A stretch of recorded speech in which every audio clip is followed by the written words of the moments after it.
Welcome, everyone, to the CAIS YouTube channel. We are sitting down today with Jitendra Yadav to talk about his paper, The Role of Social Media in Technology Adoption for Sustainable Agricultural Practices, Evidence from Twitter Analytics. This paper has been shortlisted for the 2023 Paul Gray Award for Most Thought-Provoking Paper. So, Jitendra, would you please just start by summarizing the thesis and the significant findings of your paper, please? Right, David. So this paper exactly deals in the agriculture sector, and we have seen that initially there are much focus has been given on precision agriculture, where much of the technology is used so that we can effectively cultivate and use a limited amount of water, so that there is no type of wastage in the format of water or excess use of urea and all these components. So since multiple technologies are coming up, but we need to keep in focus that farmers, they are very much restrained when it talks of technology. They want to make the investment when they are fully assured that technology is going to work, since considering the payment and income of the farmers. Right. So in this paper, we basically talk of if the information about a technology is to be given to these farmers, what are the channels? So there are multiple channels that are traditionally used by various governments, various organizations. But when we see and observe, the impact and reach of these channels is limited. And if we see the recent trend, social media has been in use by various government websites, various government channels, and NGOs and all these people to disseminate the information about various technologies. And when a consumer or a viewer sees the technologies, he posts his comments. And these messages on various social media channels, they are very informative. And the consumer consumes them, since we see that the social media integration is quite large nowadays, even if we talk of rural parts of the country. So we were of the view that let's see that through this social media, is there any change in the adoption behavior of these technologies by the farmers? And to our surprise, we saw that initially the farmers, what the results say, that farmers are aversive towards the technologies. But when they find sufficient information and reviews by their fellow agriculturists or farmers, they started believing them. So what we see, the concept of non-organizational reviews by the fellow consumers, reviews by the fellow farmers. And we see that by these reviews, there is a changing attitude, and they see that they see it from a positive window towards these technologies, and we can see that increased adoption rate. So this is what is the rough idea of our paper. So we see that on the social media, what are the factors that contribute in this attitude change? What are the factors that contribute in the bringing positive change towards a technology or for any cause as per se? Great, thank you. That's an excellent summary. You think about the pertinent nature of your research, and you think about what's going on globally and the attention that is being drawn to farmers and the attention that's being drawn to food resources in general. I think there's a lot about your paper that is not only pertinent and timely, but also thought-provoking. So would you talk about what you think might be some of the more thought-provoking aspects of your paper? And if you would like to tie it into what's happening today, please do. Right. What we think as the most unique aspect that we analyzed in our paper is the transformative role of social media, how social media is changing the attitude and behavior, and how the people are actually engaging in the community discussions. The most important is the catalytic behavior of social media in disseminating the information, bringing engagement in the community, and at the end, bringing change in the adoption behavior of the users. We can take this not only to the limited to the agriculture sector.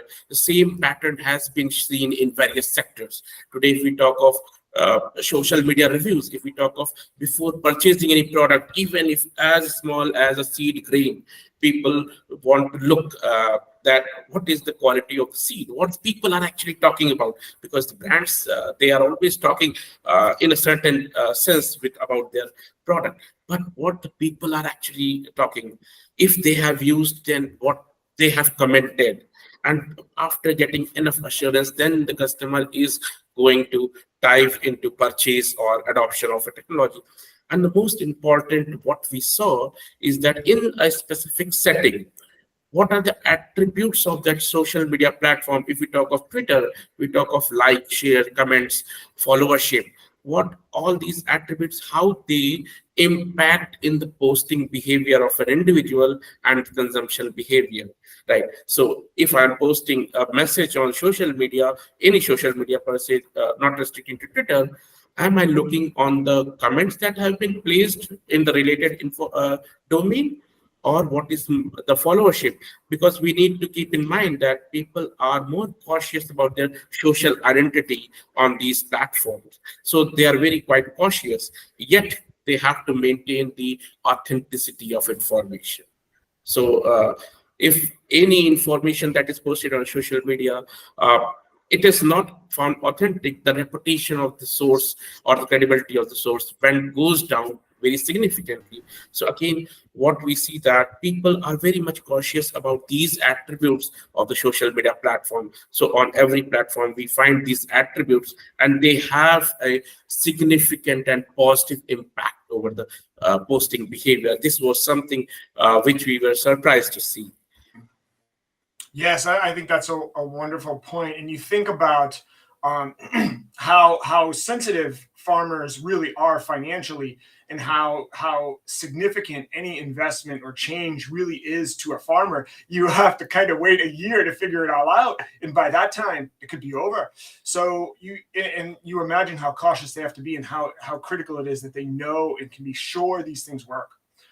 So what would you do differently thinking back? Now you've had some chance to reflect on the research, and you've reflected on the findings. Looking back at your paper, what might you have done differently, and how might you have done the research differently, if you could? Right. So, David, one thing I would like to point out over here is the penetration of social media in various geographic regions. That is one thing we all need to think on. Facebook is not having 100% penetration at all locations. We may say that is having high, but we cannot say that is 100%. When we talk of Twitter, the penetration rate of Twitter in developing countries is significantly low as of today also, right? Reddit, we see Reddit, it is highly used in, I believe, US and UK as per the reports. But again, if we talk of developing countries, people may not be knowing about Reddit. So, but all these are the sources where people are posting their views. People are posting their views and recommendation about various products. So in our study specifically, we see that in agriculture sector from the Twitter's eye only. But what I feel and my team feels is we should take holistic approach, and we should see that what is happening on other social media platforms. So if we talk of any technology adoption, if we talk of blockchain in supply chain, or blockchain technology for supply chain in agriculture sector, then how the people are talking on various platforms, then we can come to a summative conclusion. The first one. Second one, what I feel is the duration of data being collected. Since the data that we collected, due to some API restrictions, the length of the data is not quite good. So we can take it as a long-term project, and we can do a longitudinal study, and then we can see that to a technology or to adoption of any concept, how the behavior of the people has changed over a period of time. Then we can do a predictive modeling for, let's say, next 5 years or 10 years.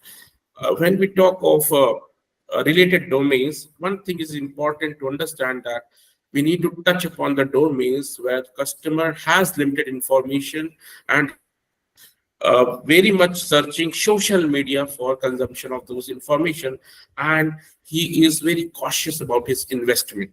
If we talk of healthcare, we need to have every bit of information in healthcare before even we are going for a medicine, any medicine, and we want to be sure that whatever the investment, financial, emotional, or health investment that we are doing, we are 100% protected from that medicine or healthcare service. So all these sectors, education, which institute to select, how we judge that, even though the institute is doing branding on various platforms, but what are non-organized entities, what the people are talking about on Quora about an institute, what people are talking about Facebook about an institute, how the students are showing the life at the institute. Now, this will have a combined effect on changing the perception of the consumer who is going to take a, let's say, medical solution or institute. So all these allied domains can be a part of our future investigation, and they should be the part of future investigation, since we see the penetration of social media is so high, and these industries are getting affected too much. Yes, excellent. So what about other research that has been published? Are there developments that are happening since you published your work? Have there been any significant contributions out there? Please talk a little bit about how things have changed since your paper has been published. Right. So when we see the in the domain of social media and a broader domain, I'll call as in the IS and IT domain, when we say that the use of social media as a tool of behavior change, this has not been investigated, I think, in detail to the extent that we tried. People have done sentiment analysis in various domains, but their research was limited to the sentiment analysis only. But if we see the literature that is being published today, they are talking about the role of influencer in changing the behavior and the level of digital capital that is being enjoyed by influencer, or how we can use social media to dilute behavior of people in various sectors. I'll give you one example. A recent study has been published on Russia-Ukraine conflict, where they say that for a social change, to dilute the emotion of the people, or depolarize the behavior of an individual, how we can use social media as a tool. Because propaganda is happening on various channels, but can we use social media or any of the components on social media to dilute this behavior? I think much research is required. And if we talk of today, CGI influencers, they are coming, and much of the acceptance and rejection is happening on social media as we talk of, right? Every influencer is having, CGI influencer I'm talking of, they are having their pages, and you see a long list of comments. Now, if we want to see the success of these CGI influencers and adoption by the people on mass scale, we need to see that what are the components that are being rejected by the people. Are they not human-like? Are they uncanny? What is the reason? And with this we can take in any business sector. This we can take in any social sector. If we talk of any social sector, then what are the reasons of rejection and what are the reasons of acceptance? And that are pretty visible today on social media in the comments. So I think research is happening on this perspective. Still, we have a long way to go in this domain. Yes, brilliant. So tell me a little bit about what you're working on now. Anything related to this project, or are you working on new stuff? Please tell our viewers a little bit about what you're interested in now.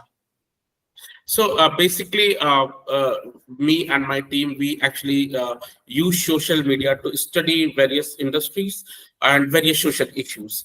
So we are using, as I told, this research was restricted to Twitter only, but our current projects are working on using a holistic picture of various platforms to resolve issue in any industry. We don't want to take a partial view that only Twitter or only Facebook or only YouTube. So YouTube is a great channel these days. If we talk of at YouTube, people are posting many educational videos. If we talk of roof gardening, if we talk of homemade flowering, so people are posting multiple videos. So if we talk of adoption of any technology, if we talk of adoption of any concept in the marketing domain, or then how the people are consuming. So our main emphasis is on analyzing the holistic approach, taking into consideration various platforms. Also, we are currently working, as I quoted, how social media can be used as a tool of social harmony. When I say social harmony, we talk of harmony between the individuals, irrespective of their location and their what we call as caste, creed, and all these things, right? How these could be the tool of various geographical harmony or within a geography among the people. So our current projects are working on this. Wonderful. It sounds exciting and useful and good. So all of those things. Thank you, Jitendra, for sitting down with us today. It has been a pleasure, and thank you for your contribution to CIIS. Thanks, David. Thanks for the wonderful.